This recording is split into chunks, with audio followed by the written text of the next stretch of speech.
Hi there and welcome. These are your handover videos for your Swift Challenger 580. These are a basic walkthrough on how to set up and operate the caravan as if you were coming on or off site. So, starting off first, we have your black kitchen here and black lever that you have to have pulled up like so, which can then allow you to wind the jockey wheel down onto the tow bar, causing that handle to snap down, pushing up that red button and exposing a green ring.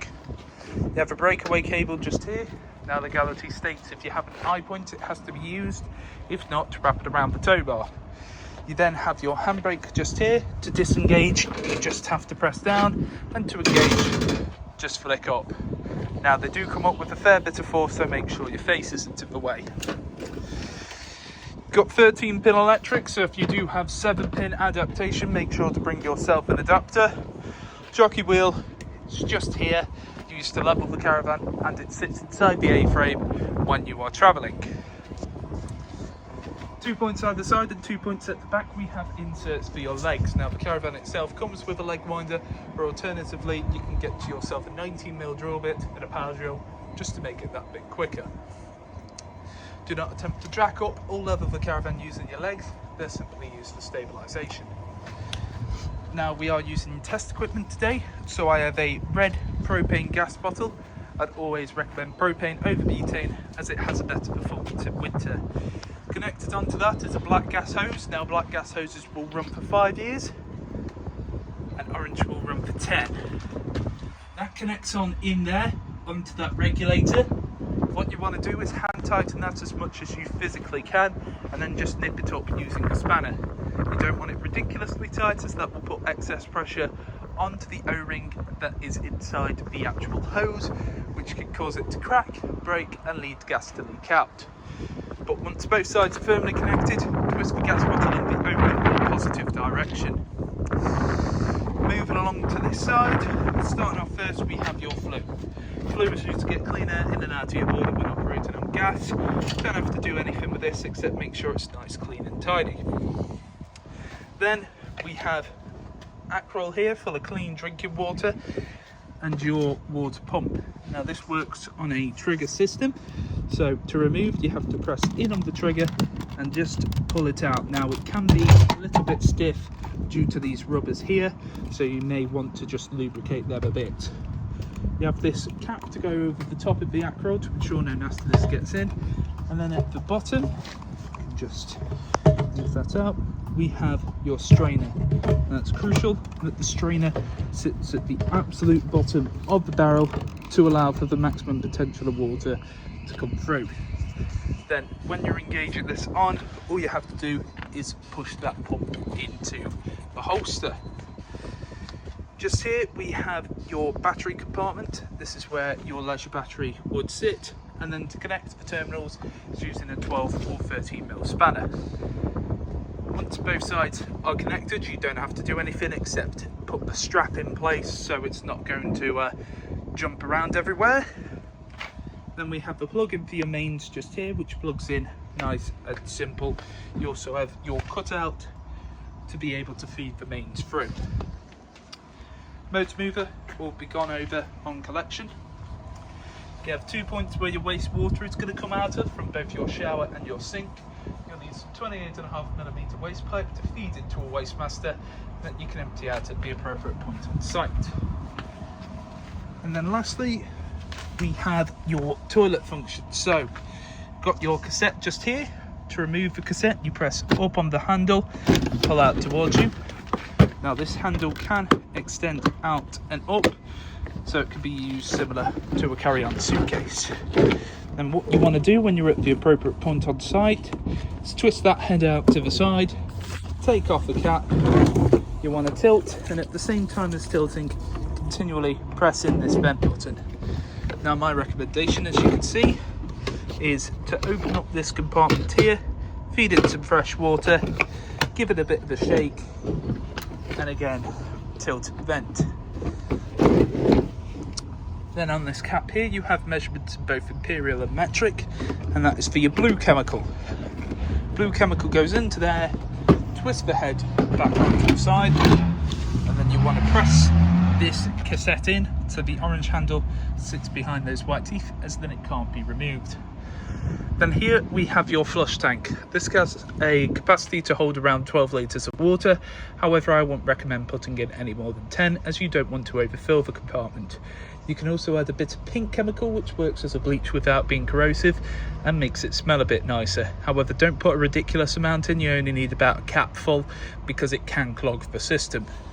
Now you don't want to travel with either of these too full, so just up here, got a little bung to drain off any remaining water from the caravan. Well, from the flush tank even. The caravan will be fully drained off when you collect it. Then underneath your right hand side seat you have all of this here, so I won't recommend storing anything under here. This compartment here you can expose, and then you have your main boiler just there, which you can pull back this black panel if you ever need to do a reset. You have the 2 points here, which are your flow jets, which is what will pull through the water. Don't have to do anything with them. You then have these blue leads that lead to this yellow drain valve, facing in the position as they are now. That is allowing the flow of water to come through. However, switch it up to the vertical position and that will drain off any remaining water in the system. That is also how you collect the caravan. You have this blue box here, which is the equivalent of your brain box for your motor mover. Again, you don't have to do anything with this, but if you do have a problem, you can pull back that back panel to expose the wires, again, if you ever need to do a reset. We have this silver box situated on the side, which is your battery charger. And then we have both your trips and fuses just here.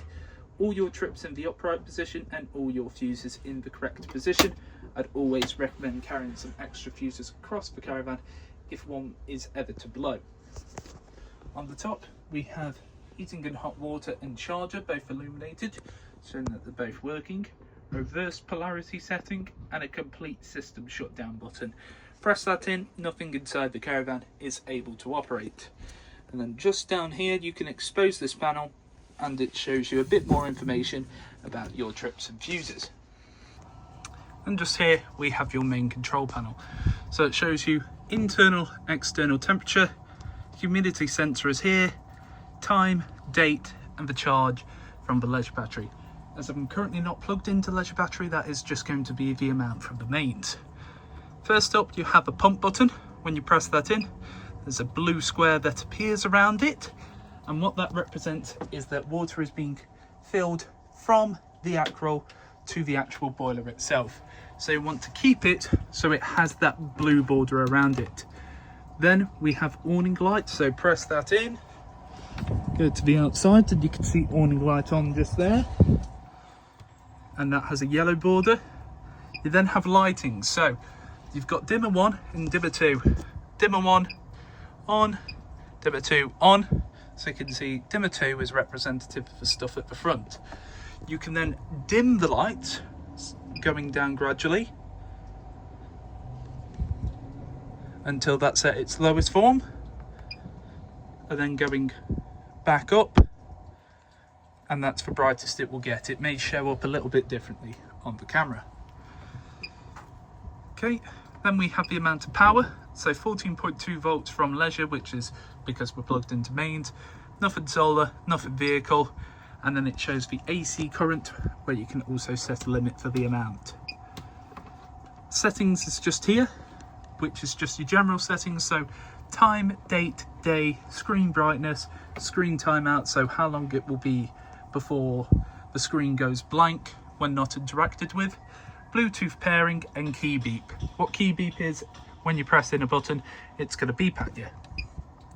Now you can get to some additional settings by pressing and holding in, and then you get to advanced settings. I would not recommend changing anything on here, as we have set this to the most user friendly to use. Especially don't try and add the fridge and heater on, because it can cause them to trip out. And then you have radio just here, which works standard to any sort of radio. You've got a radio module here where you can plug in your aux, and then you can tune it and scan standard to any sort of radio. So you've got FM, DAB, aux or off. So that is this panel here: pump, awning light, lighting, power, settings, radio. As you can see, this is what you're after. Nice, steady, continuous stream. If there's any coughs or splutters, double check the drain valve, that the pump is plugged in, and that the strainer is at the bottom of the barrel. But all that you're after is it to just come out in a nice continuous stream. So you may get a couple of coughs and splutters when you first start. That's just air coming out of the system. So you want this to run for around about 30 seconds, which is around about now. And if you're happy with that, you can also pull through on your other two water sources. Now, when you're finished with the water, come back over to your panel, press in on the pump so the blue border is no longer there, and then you want to flick up your drain valve so it releases the water. Now, it may be a case as well on these command panels that you'll have to do a reset, because sometimes these buttons cannot be interacted with. So what you have to do is continually press and hold on this left button. It will flash up to tell you that it's turned itself off. However, you need to keep your finger on. What will happen is it will eventually go to this blue screen where you have to touch the dot to calibrate, just like so. And you can turn the panel back on, and then it is then able to be used. Then to just turn off the panel, press in, and then once it beeps at you, you can let go. Then here we have your idle control panel. So this shows the current internal temperature, which is 27 degrees. Also shows you just there that mains is plugged in. Press menu and you come to this screen. So first up, we have the internal temperature of the caravan that you desire. You can go up or down using that panel, and you can also press and hold to make it go up. Now, whatever you set it to, it will get to that temperature in around about an hour's time if it's a nice day like today. If it's a bit more miserable, it may take a bit longer. Okay, and next we have the water temperature. So it's either off as it is now, midway, which will get the water temperature to around 40 or 50 degrees, or full. Now what full does, it prioritizes heating the water over heating the actual caravan, and that lasts for around about half an hour. After that half an hour, it will then drop it back down to midway. So it boosts the water temperature for half an hour. You then have your energy sources, so you either have mains or gas, so you can use 1, 2 or 3 kilowatts of mains. Now do be aware that some sites do not have 3 kilowatt capacity. Or you can use strictly gas, or you can use gas in a mixture. So you've got the choice of gas or mains or both. And then you have this settings cog, which is for your additional settings. I'm not going to run through this as we have set this to the most user-friendly panel. Standard to the command panel as well, when these aren't interacted with in a little bit of time, they will just naturally fade off. However, that green LED will always show when it's on, but when you don't want it on, press in, turns itself off. Next up, we have your hob, grill and oven. So all of this operates on gas minus the electric plate. So all you have to do, press in on the dial, twist to the side and press in on your igniter. For the electric plate, spin to whatever mark and it will get to temperature. So this is what it looks like when they're all lit. As you can see, all burners nice and lit. Now it may be a case that when you first come to light, they may cut out, or it may be a case it takes a while to light. That is natural, that is the gas making its way through the system. So then the same concept for your grill. There you can see both sides of the grill all nice and lit. And then finally your oven. So press in, twist to the side, and you can see that all lights up nice and easy. Now do make sure as well that this tray does not intrude on the igniter. Only other real thing to note, you need to travel with this glass sheet down, but don't put it down until all burners are nice and cold to the touch. And if you're traveling with gas bottles, make sure the bottle is turned off. Then just here we have your fridge operation. So fridge is currently on, as you can see by the blue lights inside. You turn it on using this farmost left button. You can then change the mode using this top button. So press that in, we're currently on mains. Press it over and it's going to go to that battery symbol. Now that's going to flash up with a hazard, as that is representative of 13-pin electric. So that is the setting for whilst you're towing. But we'll go over and we go over to main, to gas even. Now for gas, I'd recommend running through your hob grill and oven. You may gradually hear it tick in, then once it's finished ticking, that means it's lit. This will automatically do the gas and ignite it itself. You don't have to do anything with this. But for now, let's just stay on mains. I don't believe this one has been plugged in for the auto setting, but all auto does, it chooses the best source to use. We then have the amount of power coming in, so 1, 2, 3, 4 or 5. 5 being the most powerful, so it is going to chill it the quickest.